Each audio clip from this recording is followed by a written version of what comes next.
هاد الفقيه كان مزوج، ولكن اللي عينيه زايغة عمرو ما يقنع بمرا وحدة. القصة ديال اليوم على واحد الفقيه اللي كان كيحاول يستغل النساء المتزوجات، وما كانش كيستغل غير المتزوجات فقط، انما كان كيستغل حتى الدين باش يقدر يوصل ليهم. السلام عليكم، كيف الاحوال؟ القصة ديال اليوم على واحد الفقيه اللي هو الاسم ديالو عبد العالي. كان الناس كيجيو عنده من جميع انحاء المغرب باش كيستشروه ويلقاو علاج للمشاكل ديالهم. كانت عنده واحد السمعة طيبة بين الناس، وكانوا الناس كيضربوا عليه آلاف الكيلومترات باش يقدروا يوصلوا ليه باش يساعدهم. ولكن ما كانوش كيعرفوا بأن هادشي كامل اللي كيديرو عبد العالي فقط باش يجر الناس ليه، لأنه باش يجر النساء ليه ماشي الرجال، وباش يستغلهم. عبد العالي كان مجوج بواحد السيدة طيبة وخلوقة، وهاد السيدة بنت عمو، واللي هي الاسم ديالها عزيزة. وكان عندهم 3 ديال الأولاد وبنيتها. كانت حياتهم مثالية، ولكن من الداخل كانوا كيعانيو من واحد الضغوطات والمشاكل، واللي هما السبب ديالهم عبد العالي. قال لك كان كيحس بالملل وطلع له نفس الروتين اللي كيعيشو مع الزوجة ديالو كل نهار. داكشي علاش فكر انه يخونها، رغم انه كان عارف بلي هادشي ماشي مقبول وما خاصوش اصلا يكون من الاول. فهاد الوقت كانوا النساء كيجيو عنده دائما، وجا واحد النهار بيوم الخميس جات عنده واحد السيدة واللي الاسم ديالها إلهام. كانت كتعاني من واحد المشاكل مع الزوج ديالها، وكان الزوج ديالها هاملها لواحد الدرجة اللي هي كبيرة.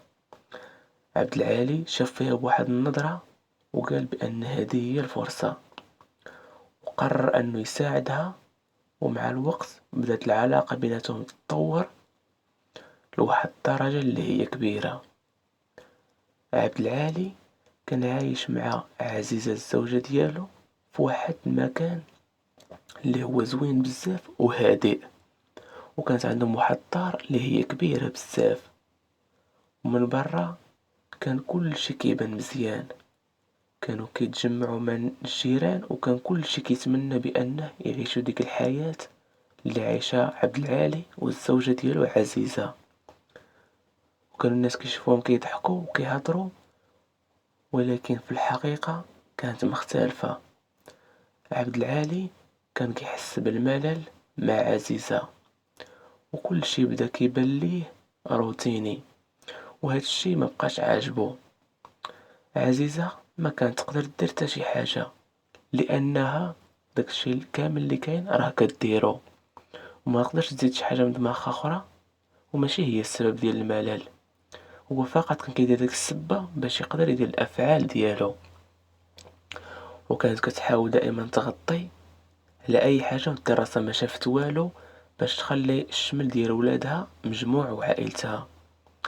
وكانت كتهتم بالولاد والدار، وكتحضر الاكل اللذيذ وجميع انواع المأكولات. كانت كتعرف طيب بزاف. ولكن عبد العالي مع الوقت ما بقاش كيشكر على المجهودات ديالها، ولا كيبان عليه انه كيفكر بشي حاجات اخرين. فهاد الاثناء الهام دخلت في حياة عبد العالي، اللي هي السيدة اللي جات باش يعالجها.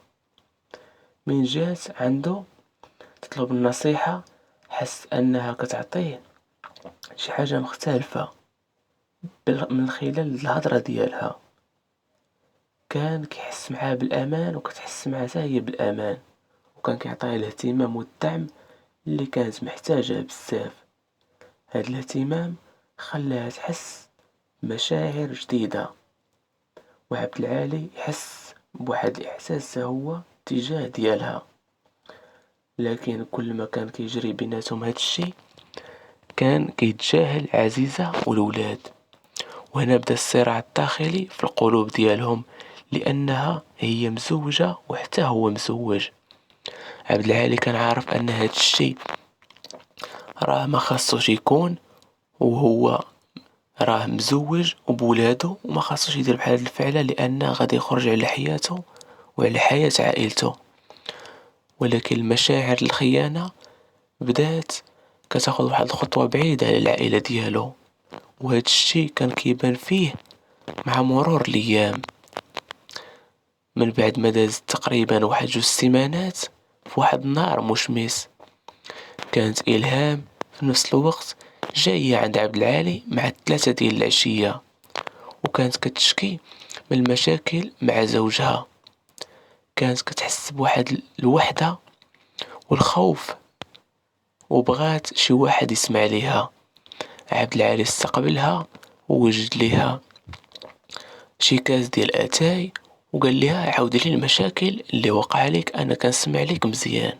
مع مرور الوقت بدات الهام كتلاحظ واحد الحاجه، بان عبد العالي كتحس معاه بواحد الراحه اللي هي ما كتحسش بها مع الزوج ديالها، وكان كيفهمها مزيان وكيعرف النقاط الضعف ديالها والمشاكل اللي وقع لها وكيعطيها الحلول.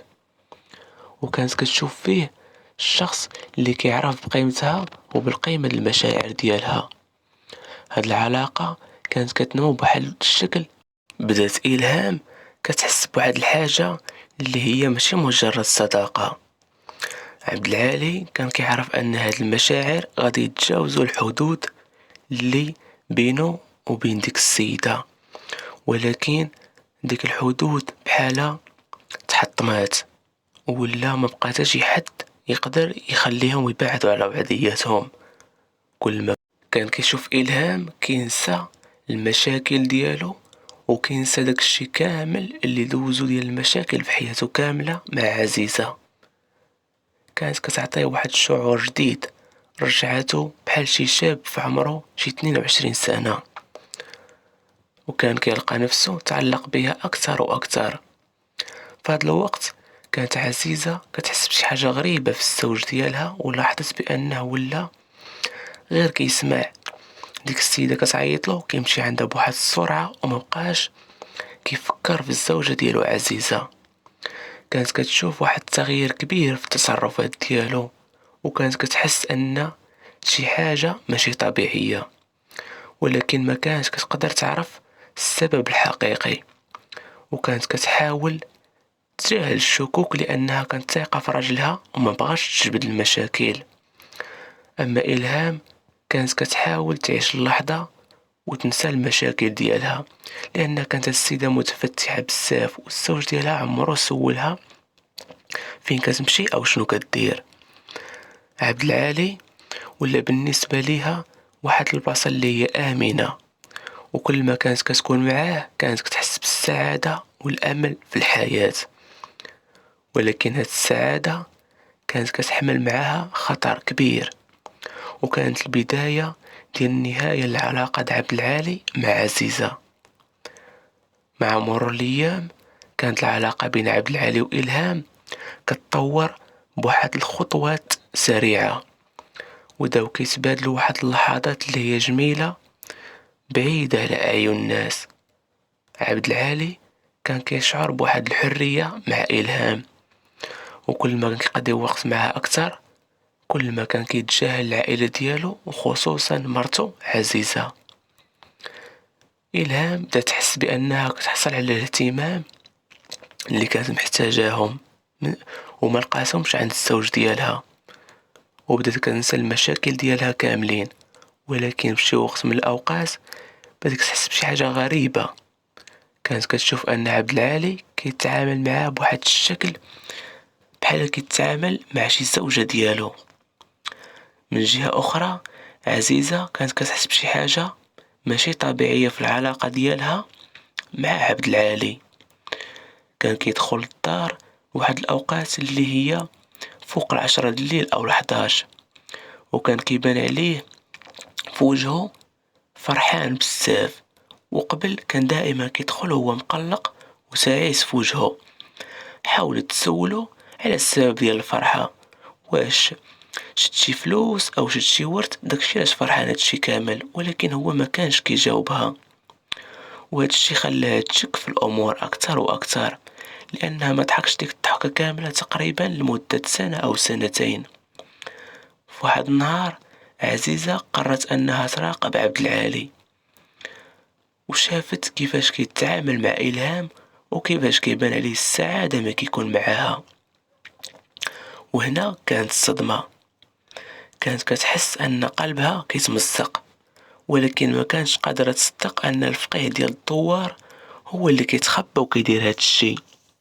وكانت ثايقة فيه لأن كان عندهم الدار ديالهم، وكان واحد البيت هو في كيرقي النساء.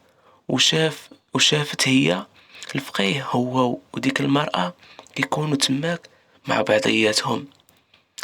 إلهام من جهتها ما كانتش معبرة حتى شي حاجة، كانت كتعيش اللحظة، ولكن الشكوك بدات كتسرب ليها لقلبها. وبداو كيتسائلوا إلا كان عبد العالي واش كيتعامل معها بصدق وباغي يطول معها، ولا فقط كيستغلها. كانت الحقيقة كتنكشف بواحد الشكل تدريجي، ولكن كانت الحقيقة كتكتشف بواحد الشكل اللي هو ثقيل بزاف. عزيزة السيدة الطيبة والمجتهدة كانت كتحاول تفهم شنو كاين. مع الوقت بدا عبد العالي زاد كيتصرف معها بواحد الطريقة اللي هي في شكل ومبقاش كيعطيها حتى 1% من الاهتمام اللي كان كيعطيها من قبل. في واحد النهار عزيزة قررت أنها ما تبقاش ساكتة وتزيد خطوة تانية. مشات عند عبد العالي وسولاتو علاش كتدخل الدار في هاد الأوقات، واش نتايا ما عندك ولاد، ما عندك زوجة، وعلاش كتدير معنا بحال هاد الشي، واش كاين شي حاجة اللي كتخبيها عليا؟ ولكن عبد العالي ما جاوبهاش، وقال ليها انت راكي عارفه الخدمه ديالي وراني كنبقى مشغول النهار كامل، ما خاصكش تقولي لي فوقاش ندخل، لان خدمتي هذاك واش بغيتيني نجري على الكليان. ولكن عزيزه ما كانش مقتنعه بالهضره اللي كان كيقول ليها، وكانت كتحس ان شي حاجه كبيره مخبعه في الدماغ ديالو، وبدات الشك يتسرب لقلبها. قررت انها تراقب تصرفات بشكل اكبر، لانها قبل كان دخلوا بجوج البيت ولكن هي قالت ما خصنيش نشك فيه، يقدر يكون غير كيرقيها، ما تكونش شي حاجه، ولكن هي ما كانتش عارفه بانه وقع واحد الحاجه كبيره تماك.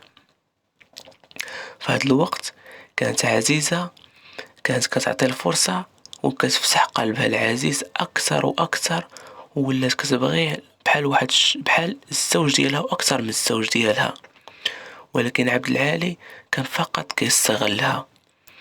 مع مرور الايام بدات عزيزة كتحس بالقلق والخوف، وكانت كتحس ان شي حاجة غادي توقع في هاد الايام الشهية. وهنا بدات تاخد القرار ديالها وتاخد الخطوة الجديدة، وعيات صابرة وهي قالت له من دخل الدار في ديك الليلة، قالت له راه شفتك مي كنتي كتدخل مع ديك المرأة، انا كنعرف بانك كتمشي مع وحده اخرى من غيري، كنعرف انك كتحس بشي حاجه مختلفه، وهذا الشيء راه كيعذبني. عزيزه قالت ليه وعينيها عامره بالدموع، عبد العالي علاش كدير لي بحال هذا الشيء؟ هو حاول يتهرب، هو قال لها ماشي صحيح هذا الشيء اللي كتقولي، هذا الشيء راه غير خيال في دماغك، او قالتو لك شي وحده باش تحاول تخلينا ما بقاوش مجموعين. ولكن عزيزة قالت له انا ما قال لي حتى شي واحد شي حاجه، انا شفت كل شي بعينيا، وانا عارفه باللي راكي كتقول لي هكا، وراني عارفك كتكذب، ما تهربش من الحقيقه. عبد العالي انا عارفه شنو كاين، انا سمعت داك الشي كامل، وكان كل شي بين عينيا. فهاد اللحظه عبد العالي حس بواحد الضغط، كان عارف انه ما يقدرش يخبي الحقيقه اكثر.